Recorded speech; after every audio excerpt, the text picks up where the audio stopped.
Yes, welcome back everybody to the interview section. We're going to be talking to an amazing designer. We're going to be learning more about him, and I cannot wait to find out what he loves doing, especially in the fashion industry. Hey! Hey, how are you? I'm very good. How are you doing? I'm doing great. Okay, so for the people out there who may not know you, please introduce yourself.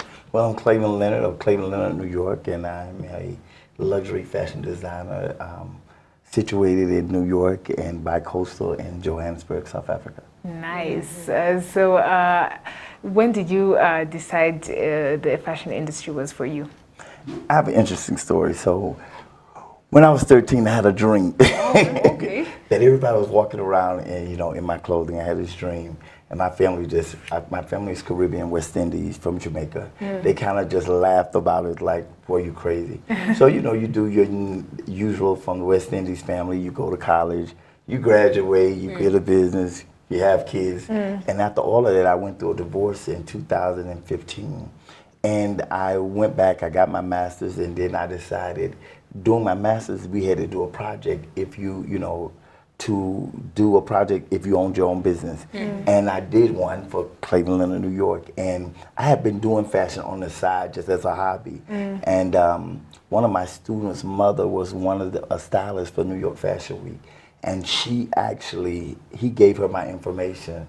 She saw some of my stuff, invited me in. And 2016, I showcased in New York Fashion Week. It was just like something unbelievable. So I watched my dream actually become a reality. So it's been nonstop ever since. Wow, it must have been surreal for you. Yeah. It really was, because you think about like, this is just like on my dream. And it happened on my birthday, September 11th. So it was just like, I dream, this is really real. This is unbelievable. But it was kind of inspiring because it let other people know, maybe who had transitioned in different parts of their life, that it's never too late. It still can happen. I'm a professor, by trade. I do human resources. I teach human resources and labor relations. And so, but this was something I did as a hobby and something, but I had a passion for.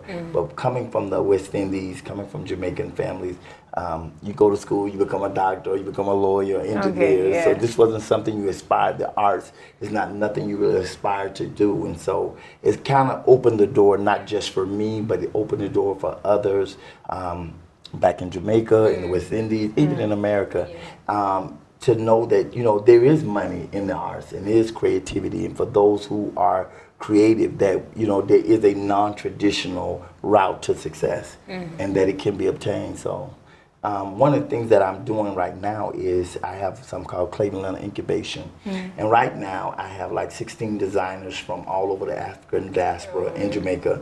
And I'm training them because to let them know you can do it. And I bring them to other markets, and 2 of them were coming here.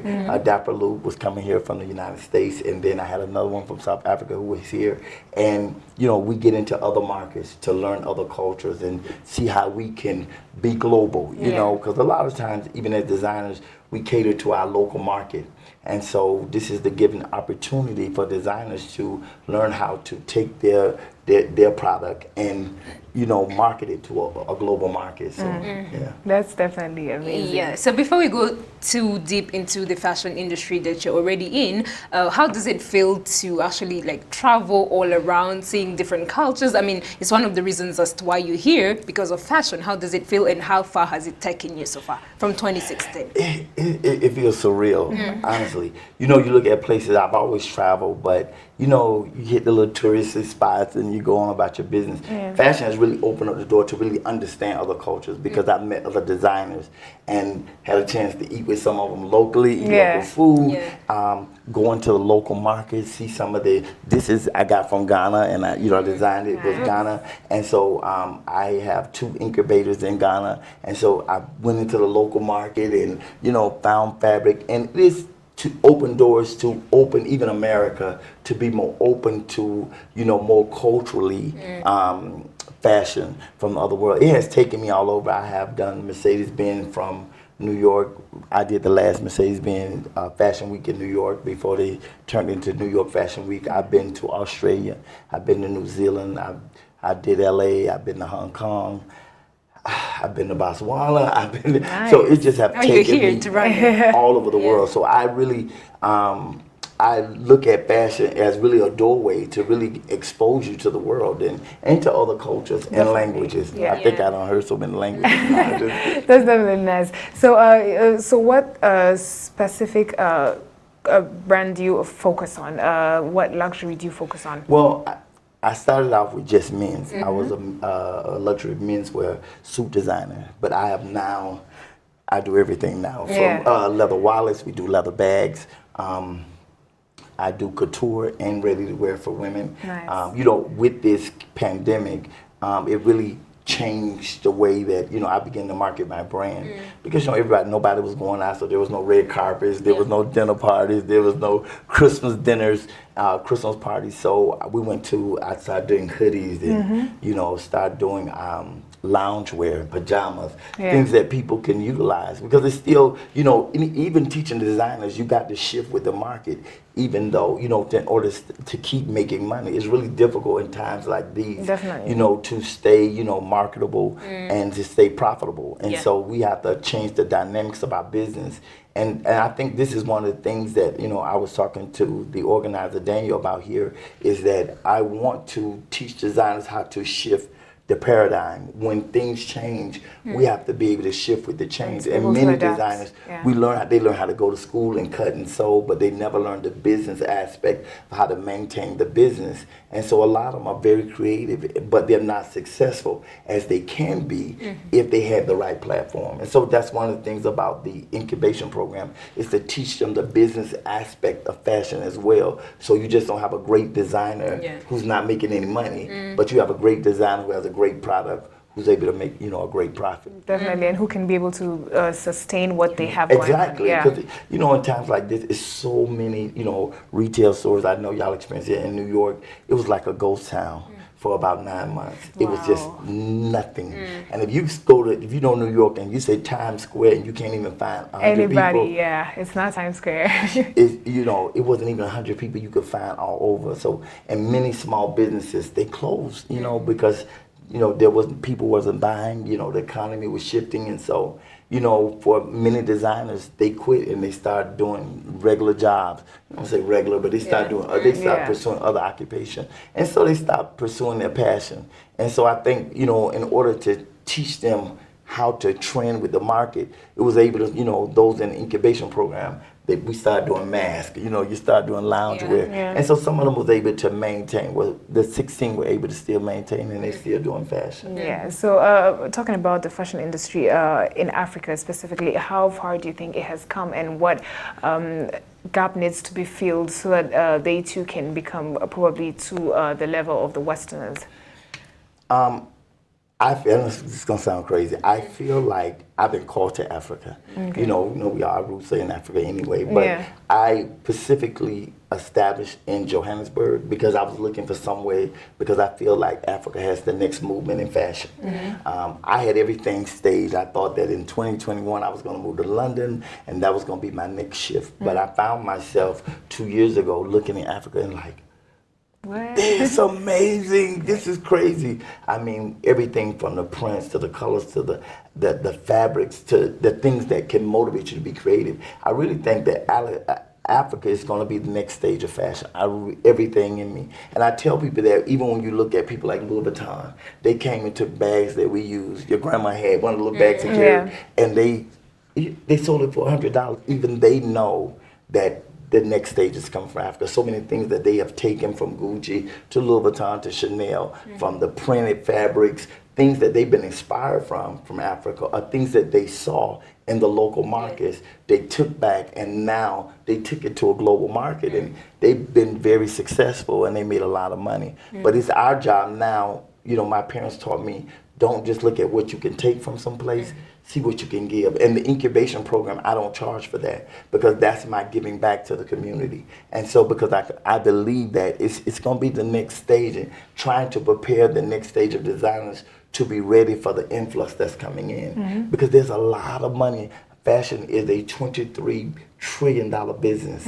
And if you knew the amount of fabric and ideas that come from Africa that's taken to London and Paris and Milan and places like that, you would be amazed. When I did Men's London Fashion Week, I saw so many things that I know came from Botswana.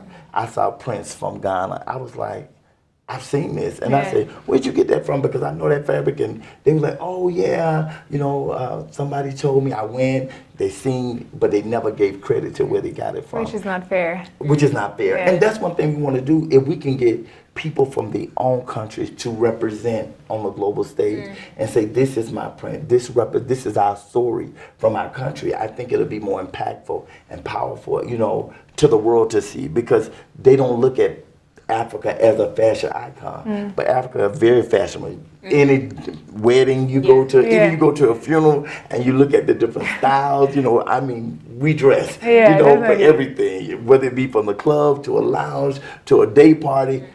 So we've always cultivated where the fashion was going. And if you really look at, I like to say, if you really look at black women, have always set the tone of where fashion went, and then everybody else followed. And so from the head wraps to just the way that you wear your skirts or the way that the dresses, and you've always done it. And what happened is that Westerners always followed you guys, but they had the money to market it in such a way and change the color and the dynamics and get the credit. Yeah. So out of curiosity, there's this one thing that people have said in their minds that, fashion clothes or things that's, that you buy from the fashion designers are, for some people, for some class, like it has some people that is meant for, and some people cannot afford it, or, they think different things. What can you tell them? I want to tell them that go to your local designers. This is what we don't do. We don't buy locally.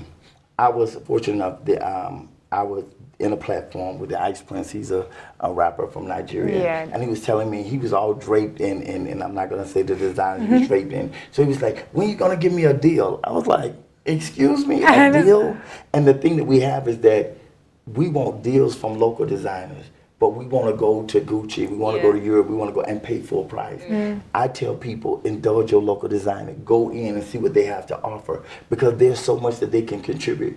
But we are when we reach a certain status, we want people to see Gucci on the watch. We want people to see the Chanel bag. When there are local women or men in the market who can make a bag, a quality bag.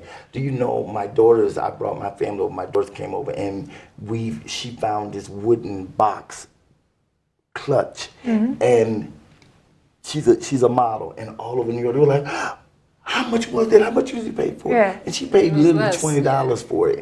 And that same bag, she could easily, somebody offered her $1,500 for it. So it just gives you an idea of, how things are, can be utilized. But in the local market, we think, I need to be a big designer. They don't think, I need to think locally, because, get back to the community that you're from first, and then let that love spread abroad. Definitely, yeah. So lastly, you were here for the Mercedes-Benz Fashion Week in Kigali, even though it has been postponed, but what were you hoping to contribute to the fashion industry in Rwanda here?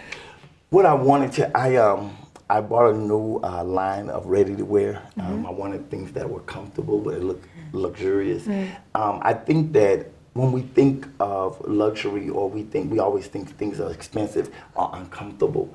I'm fortunate I have two daughters, and so they kind of help me. Dad, that's not comfortable. I want something that looks nice, but I want to be able to, move around in. I want to feel comfortable in, and so that's what I wanted to bring. I really came to network. I wanted to meet local designers, because I think that's important. I think it's important for us to connect and hold hands together, here. I think that's why I spend so much time in Johannesburg, because I think it's important for black designers to, step up to the table and come together. And that's something that the fashion industry has not seen. I was a part of in New York when they had Gucci came over, when we had the black face, and I was one of the designers that was fortunate enough to have a ticket and they invited us in. And I spoke out. I said, it's not fair. It's not fair that we don't have a seat at the table, and we are the one in the local fashion houses who are doing all the designing, all the cutting, but all the notoriety is given, to Gucci or to Fendi. These fashion houses have local designers who they've gotten from African countries, who went to school over there, and they have brought them in as interns, kept them, gave them a little money, but that designer never launched their own brand or didn't have the finances to launch their brand. But what you see on the runway, it's not theirs. And so, coming to Rwanda, I wanted to inspire, I wanted to network, I wanted to connect with other African designers to say, come on, it's time for us to come together, connect, let's bridge a wall and say there's a new standard, and to let them know that, we can bring elegance. Yeah, definitely. I had a very bad experience. I was in New York and I had just started out and I hired a PR firm. And she said, I love it. Always, I love the luxury. I love everything. I was really excited. She said, we got one problem. And I said, what's that? She said, we have to take your face off. What? And I said, excuse me? She said, Clavon, I'm going to be very honest with you and I don't want to offend you. I said, okay. She said, nobody thinks luxury in black. So nobody thinks that a black man can bring luxury to the table. And if you take your face off, we can market your brand better. So I said, I got to be white in order to be successful. And I said, I beg to differ. So I fired her. And I've been all over the world, and I'm still selling, and I've been doing it, and they send for me all over the world, and so and I sell, and so it lets them know that no, that's not the standard. Yeah. It can be done, but just think about how many other designers have been discouraged or pushed aside or gave up, because it's not easy. Being an Afro-American designer, there's always a standard you have to go beyond to be invited in. Like your stuff got to be really, really excellent to be invited to the table. And, a lot of things that they offer, some of the European and some of the white designers, Caucasian designers, we never hear about. Their sponsorships, they never tell us about, where they go and they pay for their hotel and they pay for their plane ticket. We never hear about any of those things. Definitely. So when you think about going, you think about all the money people use their lifetime investment, to go. New York Fashion Week to show 10 items is $60,000 American dollars. Wow. To show 10, who has $60,000 just laying around? Like, oh, okay, let me come and show these 10 outfits. I was fortunate. A guy from the board of directors from Toshiba, he sponsored me. Because I was in there, I was all excited. To be invited to show a New York Fashion Week within itself is like top of the line. But then when you get in there and they tell you, well, $60,000. I got 4 kids, 2 daughters in school in Canada. Well, where and how am I going to be able to do this? And so my dream crashed right before my eyes. And then they said, wait, don't give up. And I was angry. We're afraid to be angry in front of you. I said, listen, y'all done brought me all the way in here. And, you don't got my hopes up. And now you going to tell me, I don't have no $60,000. You should have told me that and saved me. And they was like, calm down. But we're afraid to show people something offends us or hurt us. We're like, oh, okay. Want to be nice about it. I'm not nice.